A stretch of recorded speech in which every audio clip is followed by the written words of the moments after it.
For me it was important that we did something together which was not possible to do live. And I trust Manuel because we know each other from way back 2003. We filmed with a really high-speed camera, and this gives us the opportunity to zoom in to time and to appreciate the value of raw movement. Usually you don't see that because it's that fast, but now that we can really stretch time, you can appreciate what they are doing, you can feel the fact that they are flying, and it is really elegant. We visualized the history of the movement, and the history of the movement in slow motion shows the aesthetics of the movement in a very profound way.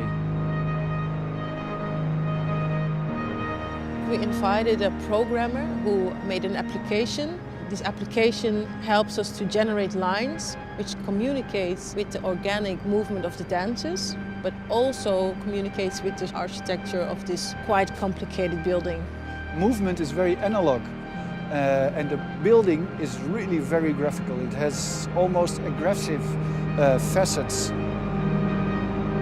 Because the eye is such a big, important landmark for Amsterdam, that this is it's like a huge stage and communicates with a lot more people than we could do in both our own disciplines.